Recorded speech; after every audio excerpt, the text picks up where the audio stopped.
So I've known Ciaran for a couple of years now, just through different interactions. You know what Wellington's like, we are a village.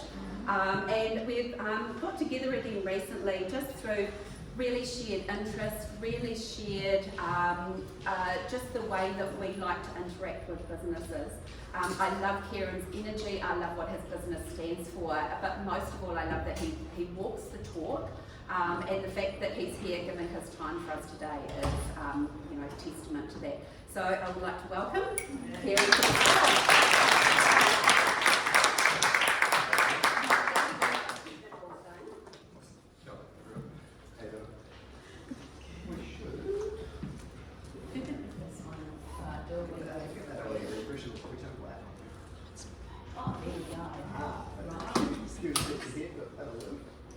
Oh, you want me to go back to one?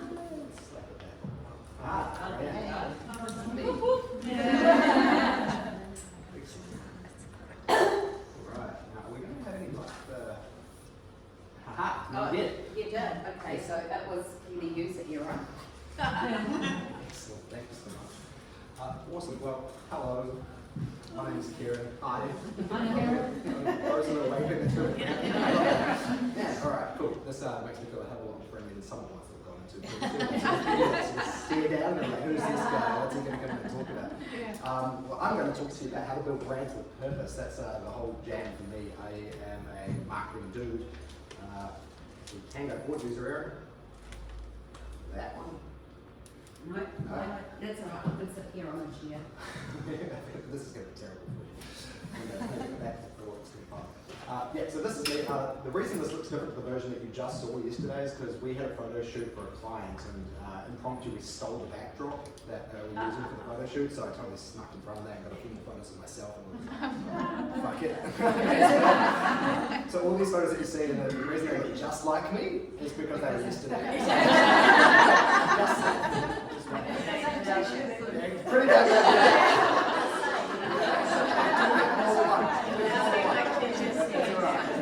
On brand, you know? Cool. So I am the Director of Strategy and Creative at this company here, which is Obvious Brand Partners. When people ask me what the name of my company is, I have to be careful not to just say it's obvious because it comes across condescending as shit. What we do, if I can step forward, let's see how we go. Obvious, this is what it means. We're the creative agency that empower brands to be obvious, essentially. Easily perceived, understood, clear, self-apparent, or self-evident and apparent, such as these flowers. I guess the idea for me is that brands shouldn't be complicated. A lot of people try to dress things up in a way that doesn't feel necessarily authentic or is a little bit ambiguous and a bit misleading. Now, you can say good design is obvious, but you can also say shit design is equally obvious, and you recognise it when you see it. So it's a bit of an oxymoron sort of name, because if you see something that's bad, it will also be obvious. The point being is you're trying to simplify the communication as much as possible, so there's a little ambiguity in your marketing throughout the process as physically possible. For us, being obvious is about helping people communicate in a way that connects with their clients as quickly as possible with as little misunderstanding and miscommunication as possible. Forward. So this is one of our key pieces, right? Our sort of signature tagline, which is to stand out for what you stand for. I mean, being obvious is to stand out and to be apparent and visible and to be heard and seen. But the thing for me is it's like you can stand out and make a noise and be a bit of a dickhead like on stage like I am right now, but I want to do that for the right reasons, and I want to do that, I want to stand out for the things that I actually stand for. And those in business, which I presume most of you probably are, you're doing it for a reason. You've started or have gotten into this business journey or this quest in this, whether it's entrepreneurialism or getting into management or going through this career. You're doing it with purpose, or you're doing it for a certain value proposition, so there's a reason that you're choosing to do so. And that's the sort of thing that I believe that businesses need to be able to communicate most effectively, and that's the thing that they should stand out for. A lot of businesses promote themselves on the things that they do, whether it's, I was having a conversation earlier, whether it's construction or architecture, whether it's the service that they provide. But the reality is about a dozen coffee places down the road, and I'm going to go to the one that stands out for something that appeals to me, something that resonates to me, has a particular message that I like, and that they're predicting something that they actually stand for. It's never about the service, it's always about the emotional benefit or the thing that connects with people. And to find that, you've got to tap into those questions around purpose and questions around values, things that you value and things that your audience and your customers brings me to building brands with purpose. This is a double entendre of sorts. Building brands with purpose. Purpose is, you've probably heard the expression purpose-led business, and so that purpose-led organizations, and that idea is that they're trying to achieve something with their mission. They've got a purpose for being in business that is purpose beyond profit. If we skip to the next slide, I think we've actually got to explain it for anyone who wants to see it. There it is. Building brands with purpose, and organizations driven by purpose, but for me, it's also building brands with clear intention. So if you're building a brand, do it purposefully. Do it with clear decision making. Make intentional decisions. Don't just go out and on a whim and say, okay, let it happen by accident, because there's no purposeful curation in your brand at that point. And so brands are the result of effort, but whether you like it or not, whether you've gone to the effort of building a brand already and you start to curate that with some intention, if you haven't, you also have a brand. Brands, we'll get to a section where I talk to you about this, but brands are the sort of thing that you will have. Yeah, I'll get to it because it'll make a little more sense when I get to this section, but I'll explain why this is all right. So what is a brand, right? I'm going to ask quickly around the room before I give you the answers. You there. What is a brand? Tell me, what do you think a brand is? The brand is kind of what you are, what your business is. Cool. Anyone else want to battle that ideology? I've got one. This is a quote from someone, can't remember who it is. Steve But Jobs. it's basically what your brand is, what people say about you when you're not in the room, and it's that whole idea about it's everything about your business or your I'm questioning whether or not you've been to one of my talks before. No. I don't know. Right, go on. A question, can it be a metaphor for who you are and what you stand It for? absolutely could be a metaphor. The wonderful thing about brands is it can be a lot of things. Does anyone want to add in before I give my version of events? Because it can be a lot of things. What else do people think of a brand is? Personality. It's how you want to be perceived, like your personality. I should just walk out of here. Yeah. Just don't need me for the session. Let's go and talk about what brand is. Your brand is the perception that people have of your organisation. Well done. It's also the thing that people say behind your back when you're not doing it. Brand is essentially reputation. It's not what necessarily look like on its own. It's not any one thing. The brand is essentially the collective makeup of perception. So it's not just what you think of me, and it's not just what you think of me, it's actually the collective perception of everybody that perceives you, and what that perception is in its entirety. So your brand can exist whether you like it or not. I might walk out of this room and have not made a good effort to portray myself effectively or to have communicated in a way that projects me in a positive way. You might just say Ciaran's a bit of a dick, and unfortunately that would probably be my brand. And a lot of people don't put the effort into even considering what they're perceived as in the industry, the way that they communicate or things that they say to try and influence that perception of them. But they end up with a brand that's happened by accident, that hasn't been purposeful, that has just manifested, and it's not necessarily doing them any favours because they haven't been thoughtful or purposeful in their decisions around the way that they communicate. Step forward. There are 3 P's to brand, and these are them. The first is projection, which is the thing, it's pretty self-explanatory here, but what you're projecting outwards, the things that you say, the way that you communicate, the modes that you use are participation. So you've got what you're saying, move that through to participation, that's how you're engaging with your audience. So if it's a room like this for me, I would consider you my audience right now because I'm up on stage and you're here listening to me, so I am projecting out a particular message, and this is the mode of participation. Other modes of participation could be things like your website, or a conversation on the street, or at the cafe that I just bagged on, or potentially things like social media, Facebook, or digital marketing. There's a whole bunch of myriad of different ways that you can engage with your audience. That's participation. You can't well, sneak peek everybody. Spoiler alert. And then that influences the end goal, right? So perception. Now, one thing about perception, as tricky as it is you can only influence it, but you can't control it. So you have no means to decide what people's perception is of you. Unfortunately, that's just a matter of the way that the world works. But you do have control over these things. You can decide what you say, how you say it, where you say it, the message that you're putting out. All of that stuff is in your control, absolutely. Participation is another choice that you make. So where do you make this communication happen? Which mode are you choosing to do that in? And at what time are you choosing to do it? So have control over these 2 things to influence the perceptions. This is the way that brand marketing essentially works. We're all working towards this perception. So we move forward to the word that you probably just recognised, resonance. Hey, what does resonance mean? Somebody else. You.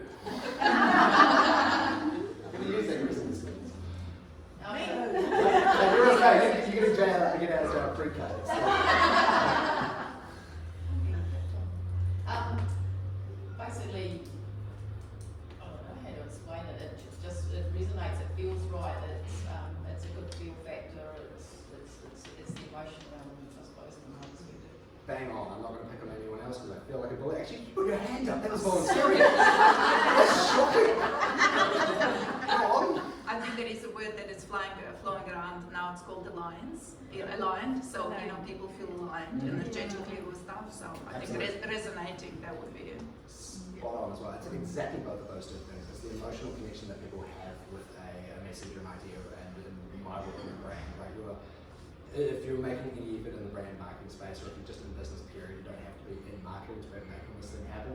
But resonance is really, really important. It's the things that people feel about you. Now, there's perception, which is just I can have a thought about you, but resonance is, do I give a fuck about you? Like, do I actually like you, or do I have an emotional attachment to you? Am I going to choose you for one reason over another? I've chosen a picture of a shaka surfing because that's my style. I like surfing and I have an emotional attachment to surfing. It makes me feel good. Brands that make you feel something are more likely to have your attention and loyalty, which is the next slide, convenient enough. Answer, what's resonance?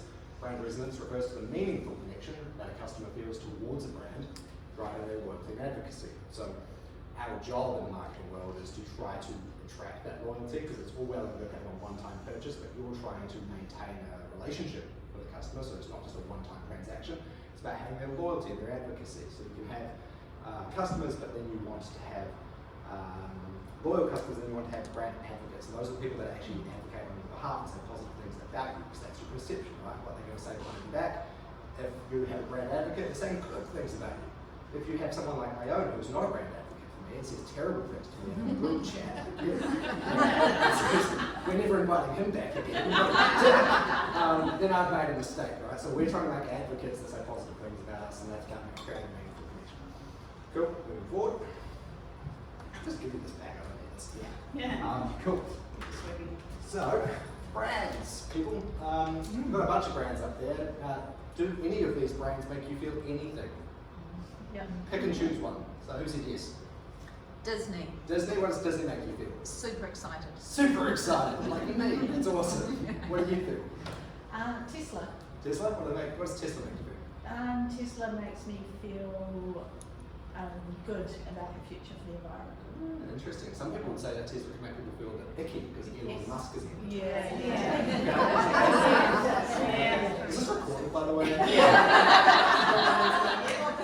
So it's all right here because Alright. we don't go. This is a safe space, people. We can say what we want to say. Well, I think that's a very good example of a brand too, right? Yeah. Like he has a personality that pervades his brands, but at the end of the day, you associate him with those brands. Like Tesla makes me feel icky whenever I see a Tesla. I think of Elon Musk, and it's not like there's not like loving feelings or like Respect. or something like that. It's like.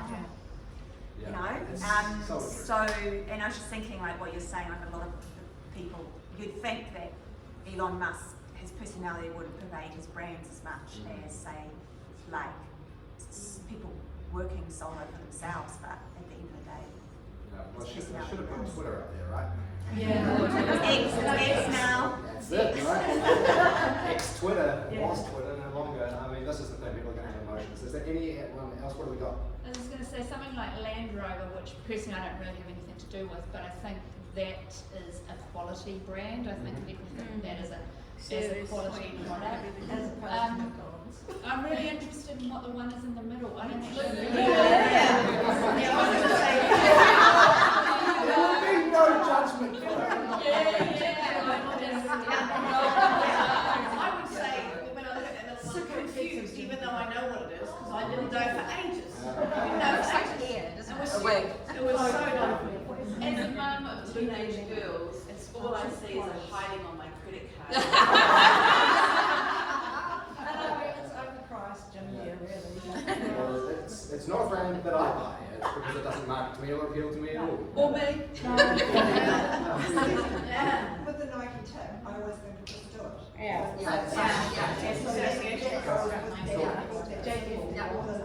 Now this has been a great exercise of perception and resonance. You know, you have feelings towards these brands, and all that they are is a little mark, a little drawing, a simple little graphic swoosh, and yet you have these feelings about these things, right? Now they have not been done just on their visual identity. You don't just suddenly get excited because Disney looks exciting. It's because they've built this world and this perception, and they've educated you to make you feel that particular way of feeling about things. So that's our job, right? And it's all the extended channels. Brands are not visual identities. The brand can look pretty, could look like any one of these things, which you could argue are really nice graphic designs, but they're not the thing that you have an emotional attachment to. So that's the power of branding, and it's that emotional attachment. Moving forward.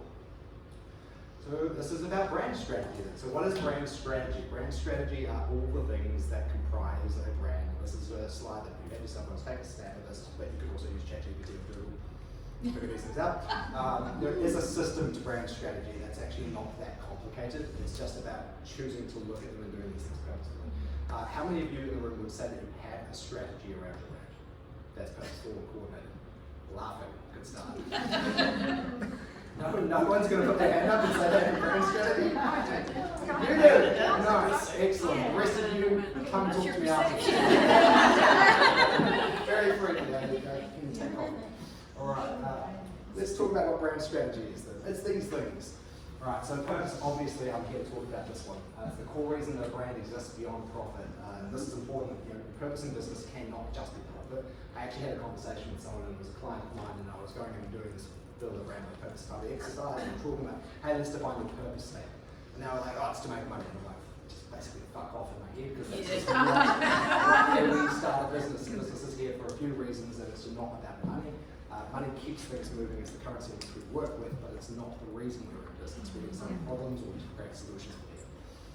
Vision, which is where your organization wants to be in the future. It's the aspirations that it has. It's kind of that line of sight saying this is where we are going, which connects to this one down here, which is mission. So I'm going to kind of skip through these, but vision is the way that you get to that. So you can have a vision, which is like, hey, I want to come to that direction. Your mission is the way that you're actually going to achieve that. So you can set a vision statement, which would be really aspirational, blue sky thinking, but your mission is to be a lot more practical. It's like, I'm going to do these things to get to this place. Which is all, it sounds like a business strategy, right? You think that this is the sort of thing that you put in a business action, a business strategy. Well, the reality is your brand is a business, so yes, it is part of the business strategy. Your promise, this is a statement that you would make to your customers or your clientele. It's the upholding of a certain commitment to them, which kind of aligns with positioning, which is how you distinguish from your competition. So positioning, again, is the cafes, right? You've got multiple cafes all serving the same fucking thing, and yet they differentiate themselves from one another. And that is such, the reason it's in the centre of this positioning, because it's the number one thing to do is to make yourselves different from your competition or others. The best brands in the world aren't better than your competition. They're just different, and they excel at being different and recognisable, and they create a resonance around them, which is being different and recognisable and familiar or obvious by comparison to the others that don't have the same sort of emotional output or familiarity or rapport that they build with, right? So positioning is the thing that you do to make yourself different. Experience, it's kind of like the interactions, right? So it's kind of like you walk into the cafe and you get good service. Well, if I didn't, I'm going to not come back. And I didn't this morning, so I'm not going to come back. But unless I get invited back here, I'm not fun to the cafe. Experience can be across every channel as well. It doesn't have to just be thinking about in person. It can be, you know, online. If you've got a chatbot, you know, I'd probably recommend not bothering with a chatbot these days because people are disenfranchised with that sort of stuff. You don't feel like dealing with a human. If you've got appealing to those emotional needs of your customers, which is the right thing to do, having digital automations aren't necessarily the right way of doing it. Now they are incredibly effective at creating efficiencies, but you've got to think about the output that's going to have in terms of the perception that that person has in your business and how you're trying to create an emotional connection with your customer. And then identity, which is all about, you know, your visual stuff, and it's your personality, it's the language that you use, it's the logos. I've left that to last because everybody comes to me and says, hey, I want a brand, and they ask me to create them some graphics. That's not why I'm in the business. I'm in the business to help businesses connect with their audiences in a meaningful way. Visual identity just happens to be a service we offer. Move forward. I have a question. So you didn't put up your audience. Who's your audience? So audience is not necessarily part of your brand strategy because that's kind of falls under your position. So Okay. you've got to, you're 100% right, it's really, really, really relevant. I've actually got a whole section on audience in here, so I'm glad you brought it up. But it is not necessarily a key statement in my And the theory brand. of brand strategy elements, but not to be ignored. It's probably one of the most important things you should consider Yeah. because who the fuck are we talking to, right? So it makes sense. Defining purpose is important. There's a good chance that most people in the room haven't actually thought about a purpose statement, so most people don't bother. It's quite useful to have a think about. I don't think that there's any one answer to try to describe, the reason that you're in business. But if we skip forward, there's kind of a couple of questions that I've put together, which are how you can start thinking about framing your purpose of a business. The way I kind of summarize this is like, why did you do what you chose to do? Why are you here in the first place? You're not just choosing to get up out of bed and be paid.